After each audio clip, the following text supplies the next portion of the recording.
Abertura da 15ª Jornada Científica do Instituto Rui Barbosa de 2015. Este evento aborda a temática Corregedoria e Ouvidoria. A palestra será ministrada pelo Conselheiro Corregedor-Geral do Tribunal de Contas do Estado do Ceará e Presidente Nacional do Colégio dos Corregedores e Ouvidores dos Tribunais de Contas, Conselheiro Hélio Parente de Vasconcelos Filho. Ocorre no auditório do Tribunal de Contas do Estado do Amapá, na cidade de Macapá, em 26 de outubro do ano de 2015. Excelentíssimos senhores conselheiros, senhora Procuradora de Contas, senhores e senhoras servidores do Tribunal de Contas do Estado do Amapá, nosso cordial bom dia.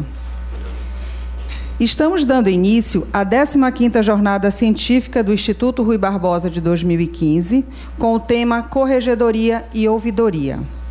O Instituto Rui Barbosa, em parceria com os Tribunais de Contas do Brasil, visando o aperfeiçoamento contínuo das atividades de controle externo, implementou o programa de capacitação denominado Jornada Científica, pelo qual estão sendo realizados 19 eventos, onde cada um desenvolve uma temática de interesse do Tribunal de Contas onde está sendo realizado. Cada jornada científica será realizada em forma de palestra, por uma autoridade no tema a ser explanado. Terá duração média de 4 horas e será gravado para ser disponibilizado na seção videoteca do portal do Instituto Rui Barbosa, com o intuito de atravessar as paredes de cada Tribunal de Contas onde estão sendo oferecidas as capacitações.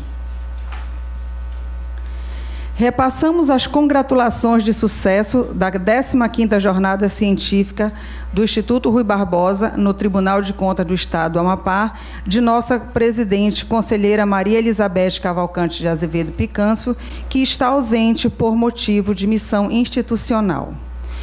Convidamos o excelentíssimo senhor conselheiro Reginaldo Parno Enes, segundo vice-presidente e ouvidor-geral desta Corte de Contas, para fazer a abertura dos trabalhos.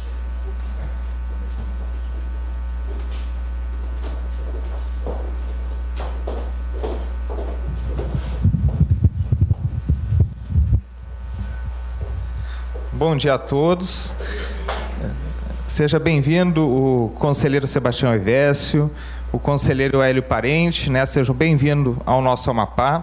Estão aqui desde ontem à tarde, né? Já conheceram a Fortaleza São José de Macapá, já conheceram o Marco Zero, né? Já almoçaram conosco, né? E hoje ainda prossegue aí, né? Depois da jornada, conselheiro até amanhã. Já procederam aí um contato com a imprensa local também, né? E o que nós temos para dizer é o seguinte: é muito importante, na verdade, esse novo contato que o IRB está tendo, né? Essa nova visão, esse novo aprofundamento, não é nova visão, esse novo aprofundamento também que a gente está tendo, os tribunais de contas estão tendo, né? Nesta missão, vamos dizer assim, de alinhar o controle externo brasileiro, né?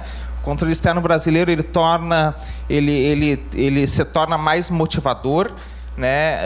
Vamos dizer assim, de cada vez mais estar em prol da própria sociedade e, ao mesmo tempo, qualificando o seu corpo e, de uma certa forma, buscando a própria cidadania, né? E, em prol dessa situação, nós temos aí a questão das próprias jornadas que estão sendo produzidas pelo próprio IRB.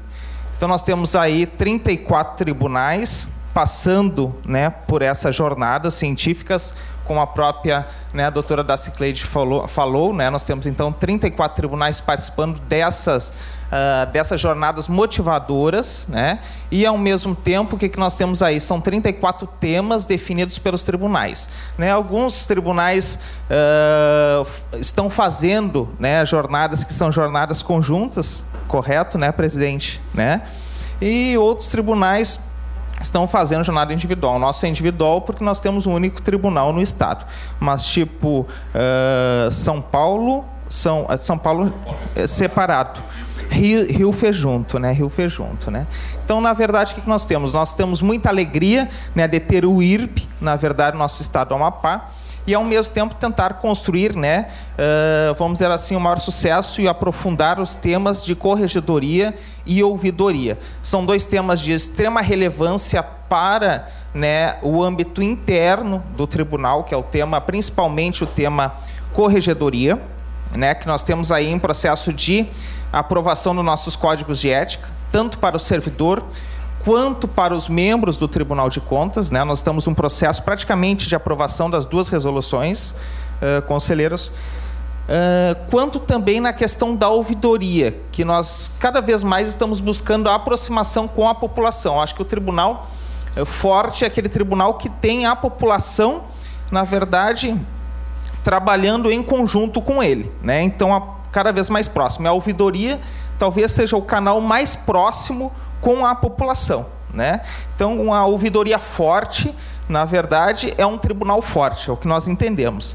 Então, é muito importante, são dois temas que nós entendemos enquanto tribunal, né, que são de suma importância para o desenvolvimento das atividades de controle, ou seja, uma corregedoria forte, não na questão de correição, correicional apenas de punição, mas sim de ter, na verdade, atividades definidas, né, atividades com atribuições, né, com servidores que estejam aptos a desenvolver as suas funções, membros que estejam aptos a desenvolver, porque quando a gente fala em corregedoria, a gente não fala apenas em questões de servidores, a gente fala, né, em questões também de membros também da instituição, né, mas também a questão da própria ouvidoria, que nós falaríamos aí principalmente nessa questão do apoio do próprio cidadão, né? Então, eu acho o seguinte, um tribunal que não tem o apoio do cidadão não é um tribunal, né? Então, é o que nós temos hoje a discutir bastante, eu acho que é o que nós esperamos do IRP, né? Esse auxílio, né, para que essas duas funções estejam sendo desenvolvidas com máxima plenitude no nosso tribunal, e principalmente que os nossos servidores, né, estejam o máximo preparados e que nós, membros, também estejamos o máximo preparados a desempenhar essas funções.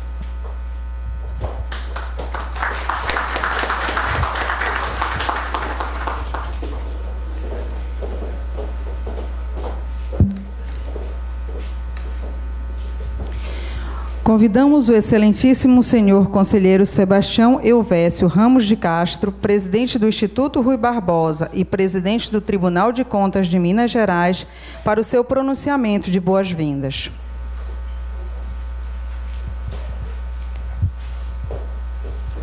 Muito bom dia a todos e a todas. Em primeiro lugar, dizer da alegria de poder estar aqui no Amapá, estar aqui em Macapá, mas muito especialmente estar no nosso Tribunal de Contas do Estado do Amapá, na figura do nosso conselheiro Reginaldo, do Pedro, do Ricardo, das nossas representantes do Ministério Público, conselheiros substitutos, dos servidores. Eu queria agradecer muito essa recepção ao IRB no Tribunal de Contas do Estado do Amapá. E a presidente Elizabeth já me telefonou ontem, dizendo que não poderia estar aqui nesse momento presente, mas que depois à tarde nós vamos nos encontrar. E queria de público dar esse testemunho da importância que o Tribunal de Contas do Estado do Amapá tem hoje para o controle externo brasileiro. Nós todos temos, dentro do Instituto Rui Barbosa, a oportunidade de presenciar, e mais do que presenciar, testemunhar o avanço do Tribunal de Contas do Estado do Amapá no Sistema Nacional de Controle Externo. Então, é uma alegria muito grande nós podermos partilhar com vocês esta manhã. Ainda mais que o Tribunal de Contas do Estado do Amapá escolheu como conferencista o nosso conselheiro Hélio Parente, que é uma pessoa que, além de ser o presidente nacional do nosso Colégio de Corregedores e Ouvidores, ele tem uma experiência muito grande no assunto e alia essa experiência a um talento para poder expor a sua matéria. Então, eu tenho certeza que será uma manhã de grande proveito para todos nós. Mas o Reginaldo já dizia aqui na abertura que nós chegamos ontem à tarde e fomos conhecer a espetacular fortaleza de São José de Macapá. E a imponência daquela fortaleza às margens do nosso também não menos imponente Rio Amazonas, me fez fazer algumas reflexões. Fui procurar a data da construção daquele monumento extraordinário e vi que ela começa em 1764. Um pouquinho antes, 5 anos antes dessa início da construção, uma obra física, o mundo recebeu uma obra literária também tão espetacular quanto a Fortaleza. Em 1759, Voltaire escreveu um livro que alguns o traduzem como sendo o Cândido, que é o personagem, digamos, principal do livro, e outros, como eu, prefiro traduzi-lo como o otimismo, que era o tema fundamental que Voltaire tratava na sua obra. E o que nós constatamos ali entre a Fortaleza e a obra de Voltaire?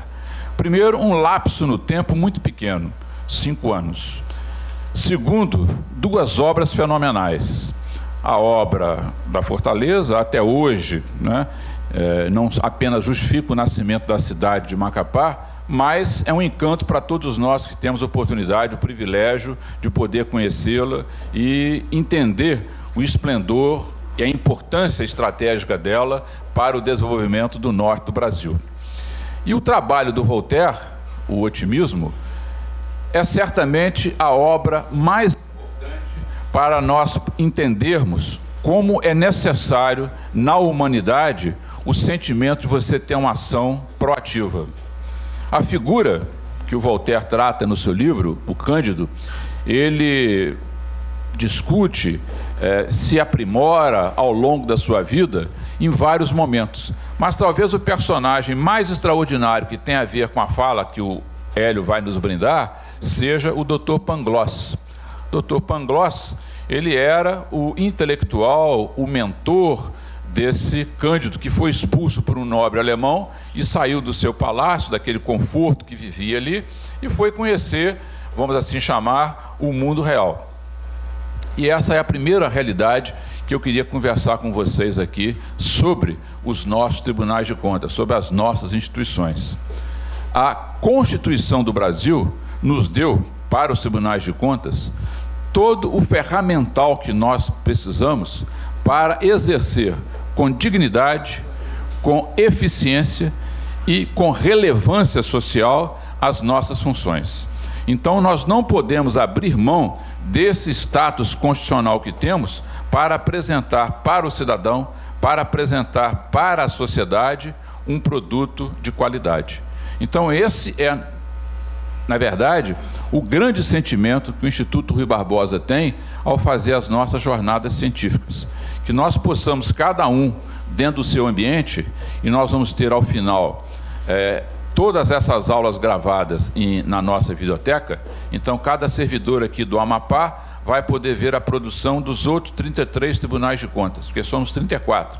Então, cada um faz um determinado tema e esse tema é compartilhado, é aproveitado pelos outros 33. Né? Então, ao fim dessa caminhada pelo Brasil inteiro, nós teremos uma noção bastante razoável do que o sistema de Tribunal de Contas do Brasil pensa sobre os vários temas. Hoje aqui nós vamos trabalhar esses 2 assuntos, corregedoria e ouvidoria, que são muito importantes, não só no nosso ambiente interno, como também no ambiente dos nossos jurisdicionados. Eu entendo que se nós tivermos, bons órgãos de corregedoria e de ouvidoria em todos os nossos jurisdicionados, essa visão social dos tribunais de contas vai ficar muito melhor, porque a gente tem a oportunidade de ir trabalhando em rede, uma rede também de ouvidores e corregedores no nosso ambiente.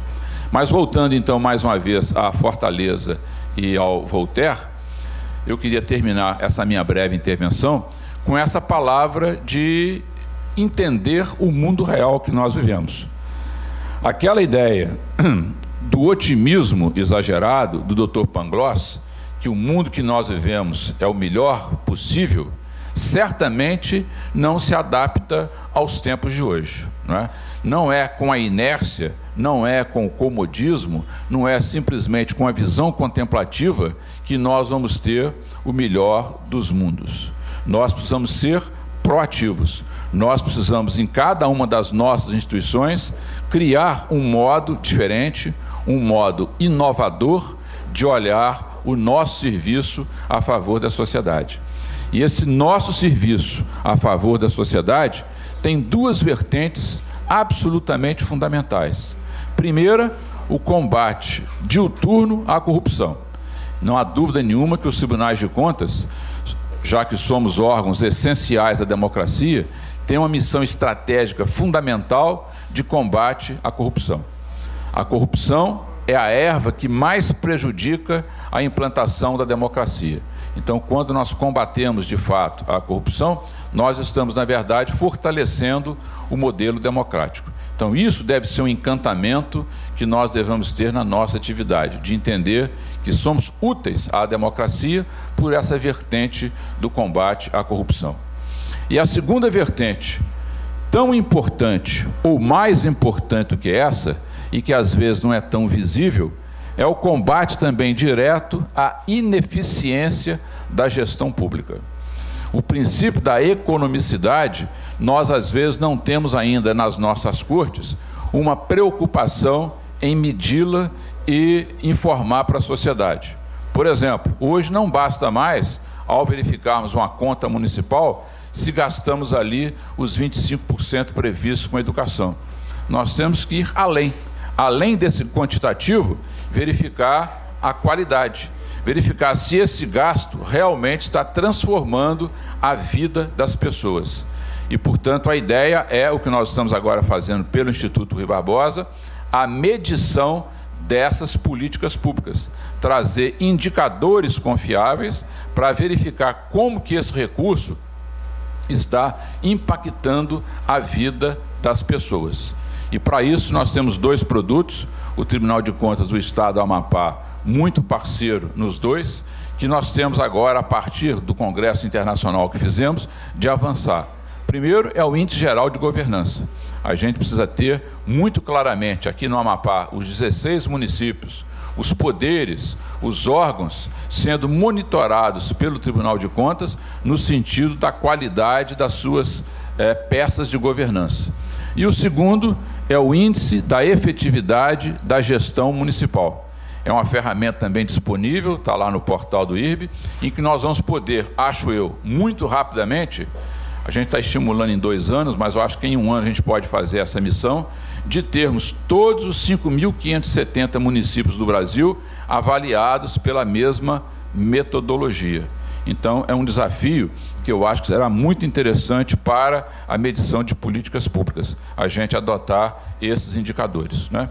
E no âmbito interno, nós temos um produto também, que vamos começar a utilizá-lo agora, né? Foi aprovado aí no último Congresso Internacional, para grande alegria nossa, que são as normas brasileiras de auditoria do setor público. Até então, todo mundo que zela pela boa auditoria tinha sempre essa dificuldade. Qual que é o padrão brasileiro para auditar?